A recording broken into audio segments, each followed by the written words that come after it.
Dans cette vidéo, on va parler du coût de la vie en France et de ce que les gens en pensent vraiment. Entre colère, débrouille et découragement, vous allez voir que les réactions sont très partagées. C'est parti! Travailler en France, c'est plus du tout rentable. J'ai vu une vidéo d'un mec avant qui parlait de ça et je suis tout à fait d'accord avec lui. En fait, même si tu gagnes 1008, 1009, 1007, c'est pas suffisant. Surtout quand t'as des enfants. Encore quand t'as pas d'enfants, à la rigueur, tu peux encore à la rigueur t'en sortir, mais quand tu comptes le loyer, l'essence, la voiture, les frais au quotidien, même pour mettre de l'argent de côté, c'est devenu difficile. Et je pense que c'est aussi pour ça que les gens sont devenus grave aigris et qu'ils ont plus envie de bosser. Parce que si encore ça payait d'aller bosser, on irait sans râler. Là, on y va parce qu'on n'a pas le choix. Mais je pense que les gens y râleraient moins. Au final, tu bosses 7 à 8 heures par jour, voire 9, voire plus pour certains. T'as du mal à mettre de côté. Tu peux partir en vacances, mais tu peux pas non plus te faire des vacances de malade. En fait, c'est juste pour survivre. Tu payes ton loyer, il te reste pratiquement plus rien pour te faire plaisir. C'est normal que les gens ils ont plus de plaisir. C'est plus du tout rentable. Tu travailles, mais c'est comme si tu travaillais à perte en fait. Et en plus de ça, tu te casses la santé et t'as même pas de remerciements. Je suis désolée, mais je peux comprendre que les gens ils sont devenus aigris et qu'ils râlent de plus en plus.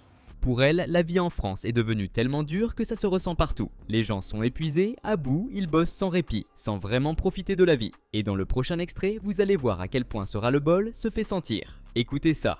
Un travail à 1200 balles qui te permet pas d'aligner ta fin de mois, qui te permet d'être dans la merde le 10 de mois, c'est ça qu'on fait aujourd'hui. Les travails à 1200 €, des gens qui saignent du nez, qui doivent payer leur carte orange, qui doivent payer leur mutuelle, qui doivent payer leur panier repas, qui doivent payer leur loyer. C'est ça qu'on fait aujourd'hui. C'est pour ça qu'aujourd'hui on est heureux de se satisfaire qu'aujourd'hui il y a des gens qui travaillent et qui deviennent pauvres. Dans ce pays, 3000 milliards de dettes.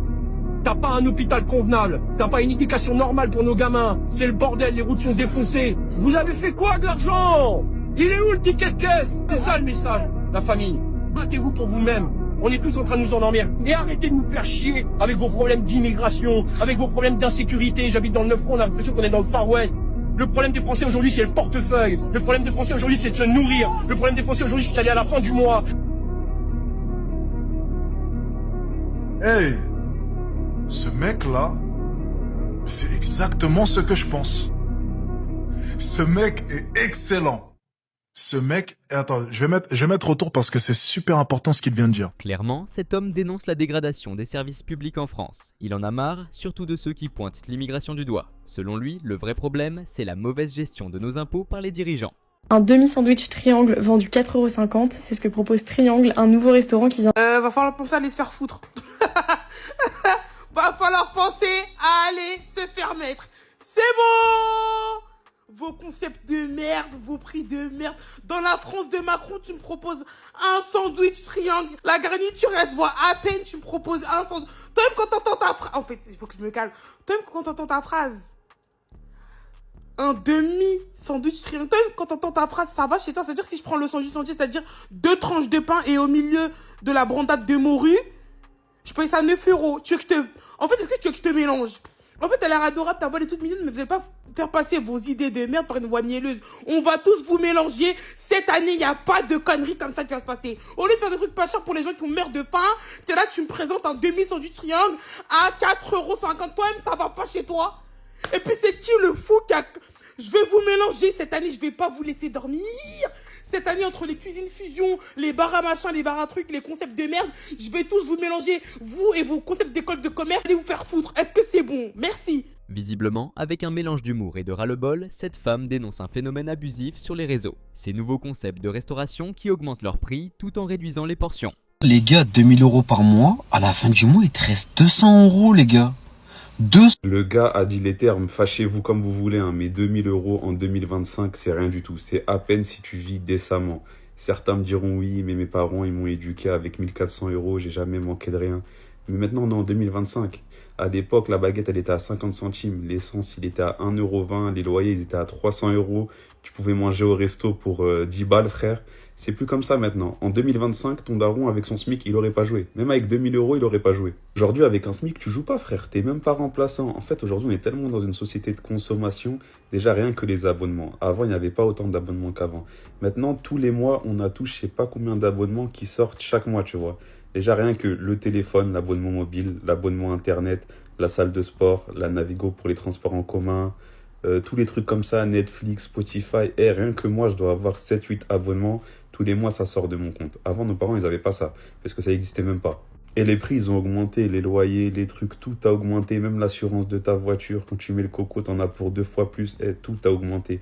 Avec 2000 euros, c'est à peine si tu peux aller sortir avec ta famille une fois par mois, aller au resto, faire une vacance à l'année, mais c'est super compliqué.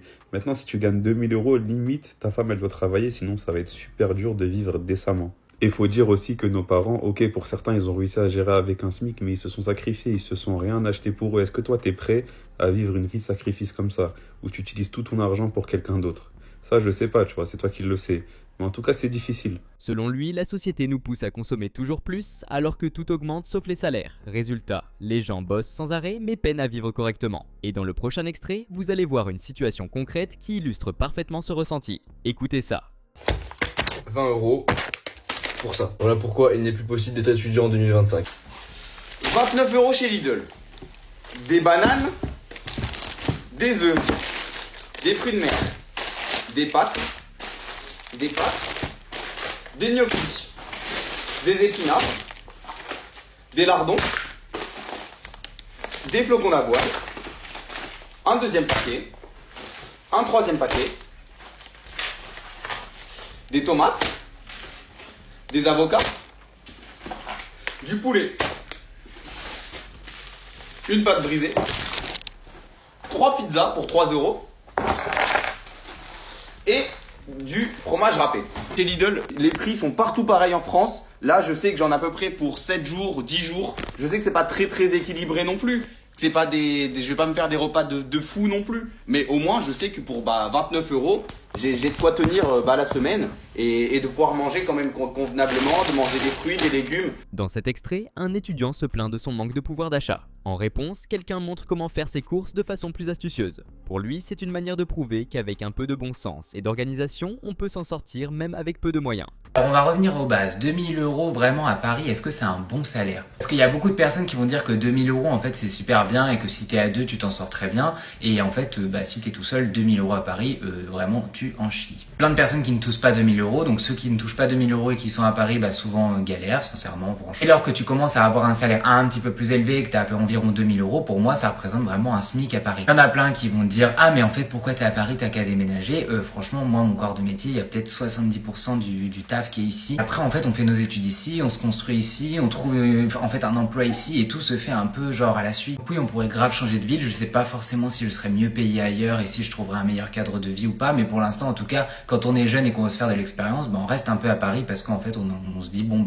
j'ai trouvé ça donc je reste. Mais 2000 € à Paris, si vous allez devoir prouver que vous avez 3 fois le montant du loyer pour vous payer un loyer, donc vous pourrez avoir un 750-800 € max par mois. Dans ces appartements, vous allez vous retrouver en concurrence avec directement les étudiants, avec des parents qui ont beaucoup d'argent. Clairement, quand vous payez votre loyer et que vous avez 2000 € en soi, vous êtes ok quoi, vous arrivez à vivre, mais en fait c'est pas la zinzinerie non plus du village. Pour moi, être à Paris, 2000 € c'est le new SMIC un peu. Si tu veux être vraiment bien à Paris, il faut commencer à avoir du 3000 € net maintenant. Tout dépend si t'es en couple, si t'es célibataire, etc. Mais si t'es tout seul, je pense que c'est vraiment le strict minimum. C'est ma réflexion, dites-moi ce que vous en pensez. Est-ce que selon vous, avoir 2000 € dans une très grande ville comme Paris par exemple, est-ce que ça vous paraît assez pour pouvoir vivre? Pour lui, la vie à Paris a tellement changé que pour vivre seul avec un minimum de confort, il faut au moins 2000 € par mois. En dessous, on ne vit plus, on survit. C'est pour ça que certaines personnes réclament une augmentation du SMIC. Mais vous allez voir que ce sujet fait débat. Écoutez la suite. Faire passer le SMIC à 1600 € est totalement possible et je dirais même que ça a des conséquences extrêmement positives que ce soit du côté social ou du côté...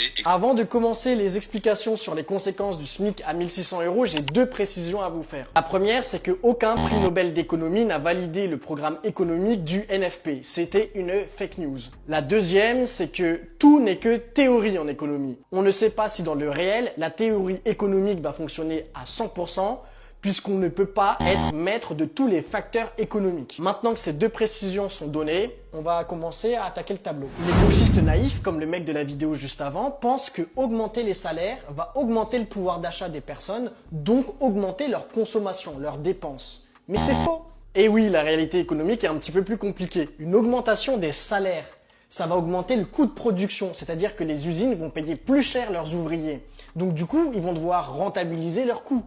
Et ce coût-là, il va se répertorier sur 2 choses, soit sur les prix, soit sur une augmentation du chômage. Ça veut dire que, quoi qu'il arrive, il y aura une baisse du pouvoir d'achat, soit parce que vous aurez perdu votre job, soit parce que les prix seront plus élevés. Et dans les deux cas, ça va apporter une baisse de la consommation. Même si la première ligne qu'on a vue tout à l'heure, la ligne des gauchistes, peut être une réalité, elle ne sera jamais autant une réalité immédiate que cette ligne-là. Parce qu'un facteur économique très important, c'est la temporalité. Sur combien de temps le pouvoir d'achat va-t-il augmenter? Ou à partir de combien de temps ce pouvoir d'achat va-t-il augmenter? Parce que si on table sur une augmentation du pouvoir d'achat d'ici 1 ou 2 ans, mais qu'au bout de 3 ou 4 mois de cette politique, tu as la moitié de la population qui a été mise au chômage à cause du coût de production, il y aura un petit problème quelque part. Et cette deuxième ligne économique est tellement réelle que la cellule économique du nouveau Front populaire commence à réfléchir à une subvention de l'État pour aider les TPE et les PME à pouvoir assumer l'augmentation de leur coût de leur production sans avoir à licencier. Vous avez voté pour un programme qui n'est pas viable et dont vos élites politiques savent pertinemment qu'il n'est pas viable. Mais encore une fois, on n'a aucune peine pour vous, on vous avait prévenu. Pour cet homme, augmenter le SMIC ne servirait à rien. Selon lui, ça ne ferait qu'entraîner une hausse des coûts de production, et au final, ça ne profiterait pas vraiment à l'économie. Il rejette complètement cette idée. Les frérots, en France, il n'y a aucun diplôme qui va vous faire gagner plus de 4000 € net par mois en début de carrière. Regardez juste le graphique là. Il y a seulement 10% des Français qui gagnent plus de 4000 € net par mois.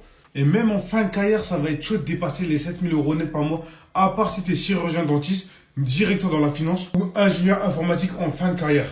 Sinon, vous n'allez jamais gagner plus de 6-7 000 € par mois, même en fin de carrière.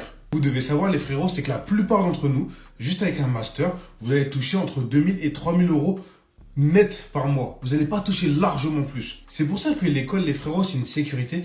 Mais si vous voulez vraiment avoir beaucoup d'argent, il vous faut un plan B. Il ne faut vraiment pas penser qu'avec un bac plus 5, même un doctorat, vous allez toucher des 20, 30, 15 000 € par mois. Ça, c'est impossible. Le problème, c'est qu'on a l'impression que c'est facile de gagner plus de 10 000 € par mois. C'est très compliqué. Et ça, c'est à cause de certains créateurs de contenu qui vont vous vendre du rêve. Les gars, ça n'existe pas. Un Français de base qui va faire un master, il n'aura peut-être jamais de sa vie 10 000 € par mois. Renseignez-vous sur les études que vous voulez faire et sur combien vous allez toucher. C'est super important. Cet homme rappelle que les salaires en France restent globalement bas et que pour vraiment bien gagner sa vie, il faut chercher des solutions alternatives. Mais il prévient aussi, attention aux formateurs en ligne qui vendent du rêve sans offrir de vraies solutions.